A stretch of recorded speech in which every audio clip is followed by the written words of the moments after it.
고리교실 사회 수업 시작하도록 하겠습니다. 자, 이제 단원이 바뀌었는데요.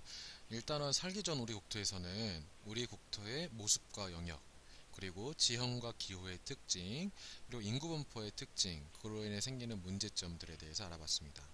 자, 새롭게 들어간 2단원 환경과 조화를 이루는 국토에서는 어떤 내용에 대해서 배울까요? 자, 아무래도 환경이라는 단어가 눈에 띄죠? 자, 그런데 그 환경에 대해서 생각해 볼 때 나우루라는 섬나라에 대해서 많이 얘기가 되는 것 같아요. 지구상에서 세 번째로 작은 이 섬나라인 나우루가 어째서 지구의 축소판이라고 불리는지 한번 알아보겠습니다. 자, 이 아래쪽이 나우루의 아름다운 자연 환경의 모습입니다. 그런데 이 모습이 지금 오른쪽에 보이는 것처럼 폐허가 됐다고 해요. 과연 무슨 일이 있었는지 영상으로 알아보도록 하겠습니다. 남태평양 적도 아래 작은 섬이 있습니다.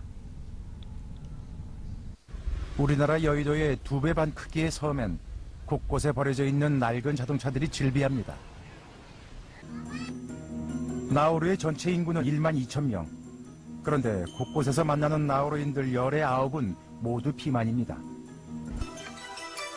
그러나 불과 30년 전인 1976년에 나우루는 세계에서 가장 부유한 나라로 불렸습니다. 우리나라 1인당 국민소득이 2,000달러였던 그 시절, 나우루는 3만 달러가 넘었습니다. 모든 집엔 최신식 가전제품과 넉 대 이상의 자동차가 있었습니다.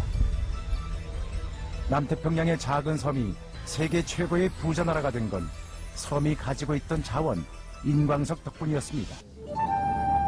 수백만 년 전 화산 폭발로 생겨난 나우루 섬의 첫 주인은 바다새였습니다. 섬에 쌓인 새들의 분비물은 섬이 바닷물에 잠기고 솟아오르기를 반복하면서 해양 퇴적물과 섞였습니다. 그 결과 만들어진 것이 인광석입니다. 비료를 만드는 데 꼭 필요한 원료인 인광석은 현재 석유보다 비싼 가격으로 거래되는 자원입니다. 그 돈으로 국민들에게 매달 400달러의 배당금과 학교와 병원 등을 공짜로 제공했습니다. 과거 정부가 준 배당금으로 멋진 차를 소유했던 나우루 사람들. 그러나 그 길을 차지했던 자동차들은 30년 만에 고철더미로 변했습니다. 세상에서 가장 부자였던 나라가 세상에서 가장 가난한 나라가 된 이유는 인광석이 사라졌기 때문입니다. 나우루의 유일한 수입원이었던 인광석은 결국 2003년 사실상 고갈됐습니다. 풍요는 쉽게 사라졌지만 그 시절의 습관은 쉽게 사라지지 않습니다. 사람들은 가끔 돈이 생기면 낡은 차를 끌고 나와 빙고 게임을 즐깁니다. If you win, you get $1,000. $1,000. Uh, Yeah. So many people in here. boy, they want to win the Uh-huh. good chance of winning $1,000. 대부분의 농경지는 인광석을 캐내느라 훼손됐고 사람들은 농사짓는 법도 잊었습니다. 나우루인들을 먹여 살리는 것은 6주마다 오는 식품수송 비행기입니다. 6주마다 오는 비행기가 결항이라도 되면 섬은 아수라장이 됩니다. 문제는 또 있습니다. 가공식품 섭취와 과도한 차량 이용으로 나우루인 10명 중 9명이 비만인 것입니다. 인구 1만 2천의 이 나라에 대중교통이라곤 버스 한 대가 전부입니다. 현재 나우루의 성인 4명 중 1명은 당뇨를 앓고 있습니다. 대부분 10대부터 고혈압을 앓고 20대가 되면 당뇨가 발병하며 60대엔 합병증으로 장애인이 됩니다. 인광석은 모두 사라졌지만 인광석이 주었던 풍요는 후유증을 남기고 있습니다. 자, 우리 주변에도 차를 쉽게 몰고 쓰레기를 쉽게 버리고 이런 모습을 보면은 머지않아 이런 모습이 되지 않을까 하는 좀 걱정이 되네요. 자, 이번 탄원에서 그런 걱정들을 어떻게 하면 해소할 수 있을지 함께 고민해 봤으면 좋겠습니다. 자, 우리를 둘러싼 환경 들어갈 텐데요. 과연 환경이란 무엇인지 사진 자료를 통해 좀 알아보겠습니다. 자, 각 지역의 호수공원인데요. 관찰을 해보겠습니다. 자, 도시적인 모습도 있고 자연 그대로가 유지되고 있는 모습도 있습니다. 선생님은 이렇게 도시와 자연이 잘 어우러졌을 때 아름다운 것 같습니다.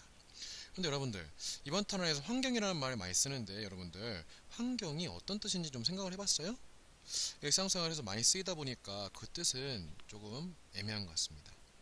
그래서 이번 단원에서는 환경의 의미, 그리고 특성, 그리고 인간과 환경의 바람직한 관계에 대해서 알아보도록 하겠습니다. 자, 자, 환경이 무엇일까요? 환경. 여기 교과서에 나와 있네요. 인간이나 동식물에게 영향을 미치는 자연적, 사회적 조건을 환경이라고 하네요. 자, 말이 좀 어렵지만은요, 여러분들이 이번 시간을 배우다 보면은 자연스럽게 환경은 이런 것이구나 알게 될 수 있을 것 같습니다. 자, 그러면 민우의 이야기 한번 들어볼까요? 민우는 대도시의 아파트에 삽니다. 민우네 가족은 아버지, 어머니, 동생, 그리고 민우까지 4명입니다. 도시는 건물과 자동차가 많고 복잡합니다. 도시에는 여러 시설이 있어 편리하지만 아름다운 자연을 느끼기는 힘듭니다. 그래서 민우네 가족은 집 근처의 공원을 자주 찾습니다. 공원에는 나무와 잔디밭이 있어 조금이나마 자연을 느낄 수 있기 때문입니다. 자, 민우가 위에서 보니 도시가 한눈에 보이는구나. 큰 강이 인상적이에요. 멀리 산도 보여요. 건물이 정말 많아요. 저기 건물 사이에 공원도 있구나. 네, 저 민우가 살고 있는 지역은 어떤 지역이죠? 네, 도시입니다, 도시. 도시의 환경의 특징은 어때요? 여러 시설들은 있지만은 뭐가 없어요? 자연은 쉽게 느끼기가 어렵습니다. 그렇기 때문에 어디에 많이 간다고 했죠? 네, 공원에 가고 있습니다. 자, 도시에서의 생활 모습 잘 정리를 해두시고요. 네, 그 다음으로는 이제 현서 이야기 들어보겠습니다. 민우의 사촌인 현서는 작은 어촌 마을에 삽니다. 현선의 가족은 아버지, 어머니, 현서까지 이렇게 3명입니다. 현선의 집에서 조금만 걸어 나오면 바다가 있고 현선의 집 뒤쪽으로는 낮은 산이 있습니다. 현선은 친구들과 바닷가 주변에 사는 동식물을 찾아보는 것을 좋아합니다. 여기서 보니 마을이 참 평화로워 보이는구나. 바다는 언제 봐도 아름다워. 등대와 방파제가 마을 수호신처럼 보여요. 하지만 현선의 마을에는 편의시설이나 문화시설이 거의 없어서 영화를 보거나 책을 사려면 1시간 가까이 차를 타고 시내로 나가야 합니다. 자, 현서가 살고 있는 곳은 어떤 지역이에요? 네, 시골입니다, 시골. 시골 중에서도 어촌이죠. 자, 이곳의 환경은 어때요? 여러 가지 문화시설은 별로 없지만 자연 환경을 만끽할 수가 있습니다. 그렇기 때문에 책을 사거나 영화를 보려면 무려 1시간이나 바깥으로 이동을 해야 된다고 해요.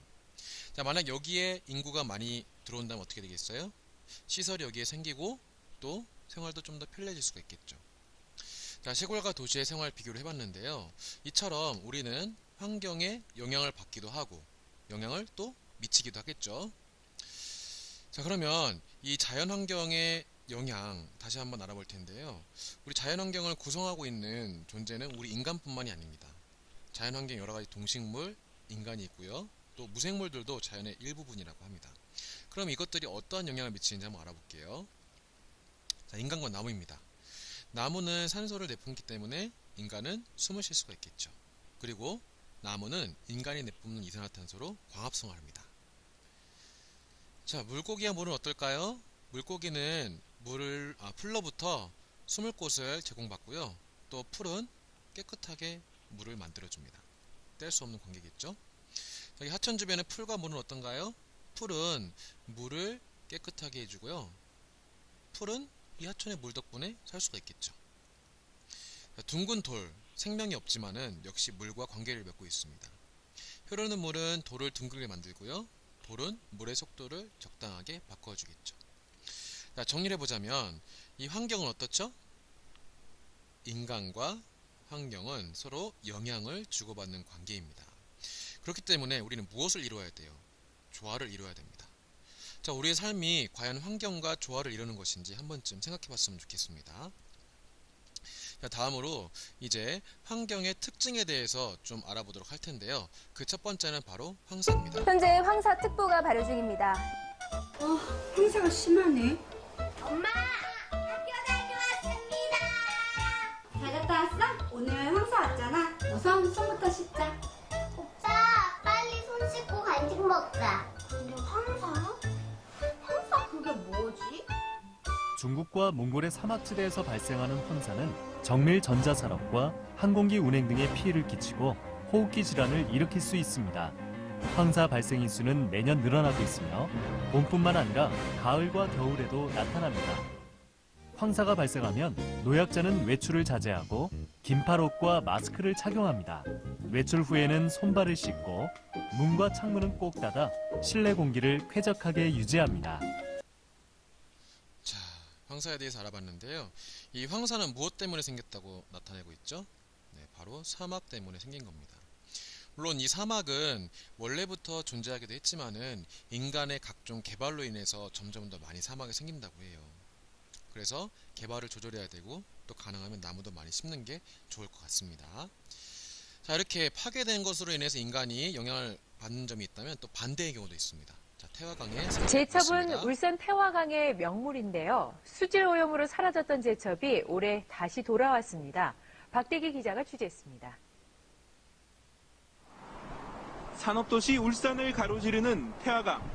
강물에 들어간 시민들이 물 위로 얼굴만 내놓고 무언가를 열심히 잡고 있습니다. 바로 제첩입니다. 주민들이 가져온 바구니는 순식간에 제첩으로 가득 찹니다. 한동안은 이제 뭘 더럽다고 잡지도 않고 없었다고요. 내가 잡기는 한 20년 정도 된다고 봐야죠. 태화강 명물이었던 제첩은 3급수 이하로 수질이 나빠지면서 1980년대 이후 사라졌습니다. 하지만 태화강이 1급수로 맑아지면서 2년 전부터 조금씩 보이던 제첩이 올해 크게 늘어난 겁니다. 제가 직접 제첩을 채취해 보겠습니다. 손으로 강바닥을 휘저으면 이렇게 잡힐 정도로 제첩이 많습니다. 강에 따로 종패를 뿌린 것도 아닌데 제첩은 강물이 정화되면서 스스로 돌아왔습니다. 엄청 커요. 나는 이게 조개인 줄 알았거든요. 그런데 제첩이. 하지만 일부 시민들이 그물이나 새갈키로 강바닥을 헤집으며 제첩을 잡기 때문에 모처럼 들어온 제첩이 또다시 씨가 마르지 않을까 우려됩니다. 울산시는 도구를 쓰거나 판매 목적으로 대량 채집하는 것은 불법이어서 단속 대상이라고 밝혔습니다. KBS 뉴스 박대기입니다. 자, 이렇게 자연은 인간의 활동으로 인해서 파괴되기도 하지만요. 또 그 파괴된 자연이 인간의 노력으로 다시 돌아가기도 합니다. 하지만 그 노력은 엄청난 시간과 많은 노력이 필요하겠죠. 그렇기 때문에 우리는 환경을 파괴하지 않고 또 파괴된 환경을 다시 되돌리게 노력을 해야 되는 겁니다. 자, 마지막으로 보르네오 섬의 사례를 좀 알아볼 텐데요. 영상으로 알아보겠습니다. 1955년 인도네시아의 보르네오 섬에서는 말라리아를 일으키는 말라리아 모기를 없애려고 많은 양의 살충제를 여러 차례 뿌렸습니다.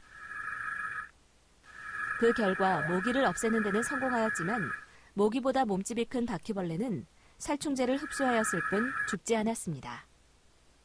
이런 바퀴벌레를 먹은 도마뱀은 몸속에 살충제가 쌓여 운동신경에 장애가 발생하였고 움직임이 느려진 도마뱀을 잡아먹은 고양이들도 죽어갔습니다.